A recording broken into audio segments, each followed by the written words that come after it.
Hello and welcome to my friends. पिछले 4-5 दिनों से बहुत अच्छी अच्छी खबरें आ रही थी कि कोरोना की बाउंडेशन ख़त्म हो गई है। यूपी से, बिहार से, उत्तराखंड से, मध्य प्रदेश से। महामारी के समय कोविड-19 महामारी के समय जो प्रतिबंध लगाए गए थे वो सभी प्रतिबंध आज से ही हमने हटाने का फैसला किया है। 2 साल कोरोना में जाने के बाद हमें लगा कि भाई 2022 बहुत ही अच्छा जाएगा। कोरोना गो, कोरोना गो, गो कोरोना, गो कोरोना। कोविड की बाउंडेशन भी ख़त्म हो गई है, लेकिन ये पुतिन, अरे भाई ये तो मान ही नहीं रहा भाई। ये तो फुल एटीट्यूड में चल रहा है कि भाई लड़ाई करनी है, जीतनी है, बस ख़त्म। अमेरिका कितना धमकाया पड़ा है, ये कर देंगे, वो कर देंगे। अमेरिका तो खैर हटाओ, उसकी बात करेंगे बाद में। लेकिन भाई पुतिन बिल्कुल फुल एटीट्यूड। मेरे समझ में एक बात नहीं आ रही है कि जब लड़ाई होने वाली थी उससे 10 दिन पहले अमेरिका चीख चीख के बोला था कि हम रूस को ऐसा कर देंगे, वैसा कर देंगे।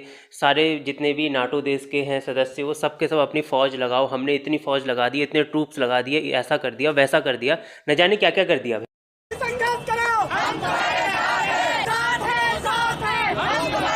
और जैसे ही लड़ाई शुरू हुई अमेरिका गायब हो गया भाई। दिख ही नहीं रहा किसी को, कहाँ चला गया, कहाँ छुप के चला गया अमेरिका। क्या करूं मैं, मर जाऊं। उसके बाद जब यूक्रेन के प्राइम मिनिस्टर ने कॉल लगाया होगा बाइडेन को, तो बाइडेन बोला होगा, अरे कौन, कहाँ?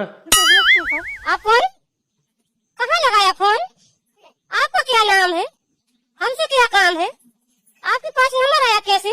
इतना सब तो चल ही रहा है पूरे वर्ल्ड में, लेकिन पाकिस्तान के प्रधानमंत्री का कुछ अलग ही लेवल पे चल रहा है, अलग ही लेवल पे। Listen, I would love to debate with Narendra Modi on TV. Are you serious? यहाँ पे रसिया और यूक्रेन में लड़ाई चल रही है और भाई अपना पहुंच गया रसिया में। बोला भाई मैं गरीब हूँ, थोड़ा रुपए दे दो भाई। मैं गरीब हूँ, मैं गरीब हूँ। वहाँ पे पुतिन अपने फुल एटीट्यूड में चल रहा है, फुल एटीट्यूड, बिल्कुल नहीं झुकना।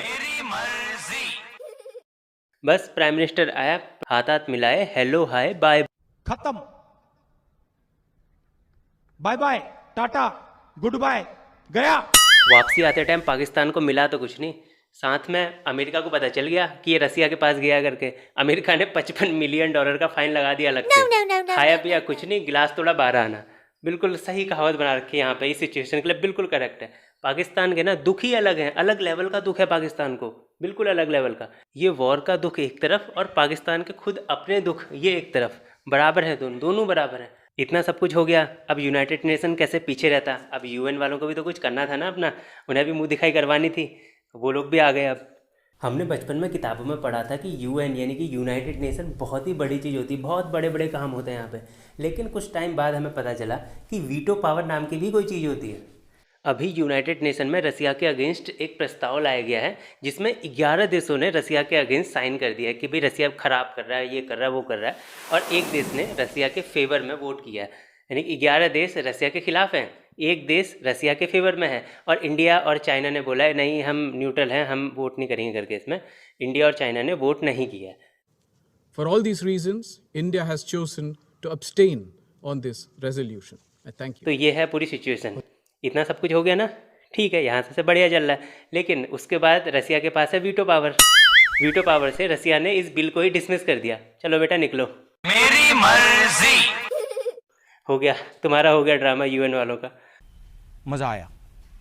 अब बात कर लेते हैं नाटो की। नाटो अलग लेवल का दोगलापन है, नाटो का अलग ही लेवल का दोगलापन। जिन लोगों को पता नहीं है कि नाटो क्या है, उनके लिए मैं बता देता हूँ आपको नाटो के बारे में। बिल्कुल साधारण भाषा में बताऊंगा, बिल्कुल सिंपल तरीके से। देखो, नाटो बहुत सारे देशों का एक समूह है, यानी कि उसमें बहुत सारे देश आएंगे। कुछ देश हैं जैसे ब्रिटेन हो गया, यूएसए हो गया, ऐसे ही बहुत सारे देश हैं उसके अंदर।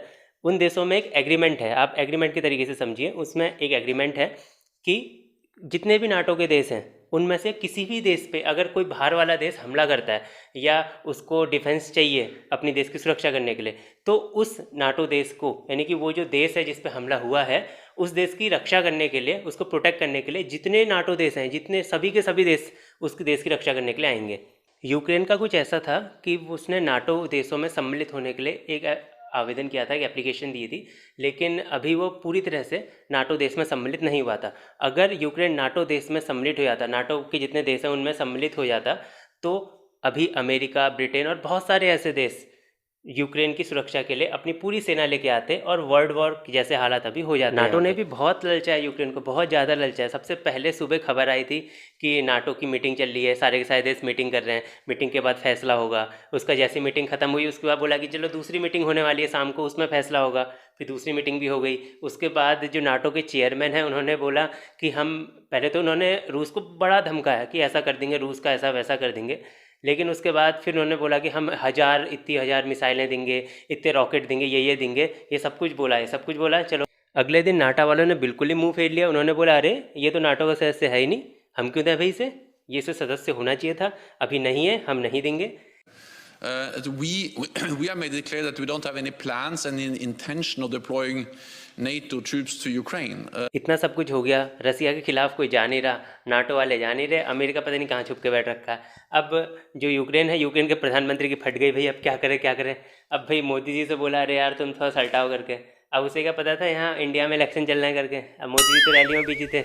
आप देख रहे हैं इस समय दुनिया में कितनी उथल पुथल मची हुई है। जब चारों तरफ उथल पुथल मची हो, चारों तरफ कल क्या होगा, परसों क्या होगा, गिनतियां चलती हो, ऐसे में भारत को ताकतवर होना चाहिए कि नहीं होना चाहिए? भारत मजबूत होना चाहिए कि नहीं होना चाहिए? मोदी जी ने रात में पुतिन से बात की, वहाँ पे पुतिन अपने फुल एटीट्यूड में, भाई मेरी मर्जी, फुल एटीट्यूड में पुतिन झुकेगा ही नहीं साला, बिल्कुल नहीं झुकना, बिल्कुल। तो मोदी जी ने बोला होगा अरे यार थोड़ा शांति से, वाह मोदी जी, वाह वाह वाह। देखो होने के वाला है, मैं बताता हूँ। इसके लिए आपको क्रोनोलॉजी समझनी पड़ेगी, पूरी क्रोनोलॉजी। सबसे पहले रसिया कब्जा देगा यूक्रेन को, उसके बाद रसिया को फेवर कर रहा है कौन? चाइना। तो चाइना ताइवान को कब्जा लेगा। उसके बाद बात आती है इंडिया की। इंडिया के लिए भाई है कब्जाने के लिए पीओके। आप क्रोनोलॉजी समझ लीजिए, रास्ते सब खुले हुए हैं, 5-10 सालों में बस होने वाला है, अखंड भारत का सपना साकार होने वाला है भाई। एग्रेसिव ना हो, जान दे देंगे इसके लिए। क्या बात कर रहे हो आप? एग्रेसिव होने की क्या बात कर रहे हो? इतना सब तो चल ही रहा है पूरे वर्ल्ड में, लेकिन इसके साथ एक और चीज़ चल रही है भाई इंडिया में।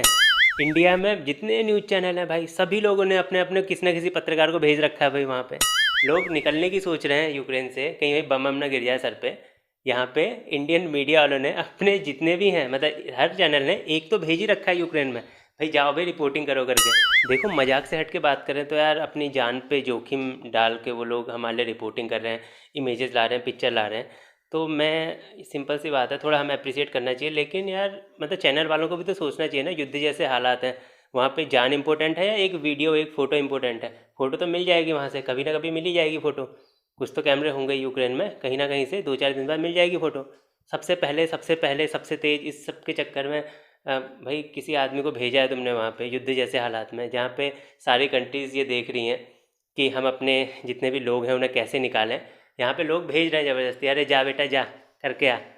सोचो ना, ऐसा नहीं करना चाहिए। कितने तेजस्वी लोग हैं हमारे पास, कितने शानदार विचार रखते हैं। अभी न्यूज आई है कि यूक्रेन के प्राइम मिनिस्टर ने एक अलग ही सा फैसला कर रखा है। उन्होंने बोला है कि जो हमारे देश का मतलब है कि जो यूक्रेन की नागरिकता वाले जो भी लोग होंगे जो यूक्रेन में हैं अभी, उनमें से 18 से 60 साल तक के लोग देश से बाहर नहीं जा सकते। उन्हें सरकार हथियार देगी और वो लड़ेंगे। अरे भाई क्या करना चाह रहा है? सबको शहीद कर देगा क्या? ये कैसा डिसीजन है? जिसको बंदूक चलानी नहीं आती, 18, 19, 20 साल के बच्चे या 55-60 साल का कोई बुजुर्ग, 55-60 में तो बुजुर्ग ही हो जाता है आजकल आदमी। अब ऐसा तो होगा नहीं कि भाई 2-2 घंटे का क्रैश कोर्स है बंदूक चलाने का, तो बारूद चलाने का, कि भाई 2-2 घंटे का क्रैश कोर्स पकड़ो, यूट्यूब में देखो, सीखो और हाँ भाई अप्लाई करो, धड़ाधड़। ऐसा थोड़ी होता है। मतलब एक कैसा फैसला लिया इसने भी। चलिए दोस्तों, अब विदा लेने का समय आ गया है। वॉर में जितना भी था सब मैंने आपको बता दिया। ये जो यूएन है, नाटो है, सब अलग ही लेवल पे चल रहे हैं सब। मतलब कुछ भी हो, अमेरिका बिल्कुल पहले अरे ऐसा कर देंगे वैसा कर देंगे, अब शांत हैं, सब शांत हैं। अब जो भी होगा वॉर के बारे में अपडेट बताते रहूँगा मैं अगली वीडियोस में। ऐसे ही इंटरेस्टिंग और फनी वीडियोस के लिए हमारे चैनल को सब्सक्राइब कर लीजिए। वीडियो अच्छा लगा वीडियो को लाइक कीजिए, शेयर कीजिए अपने दोस्तों के साथ। चलिए अब मिलते हैं अब अगली ऐसी किसी वीडियो पे। Thank you.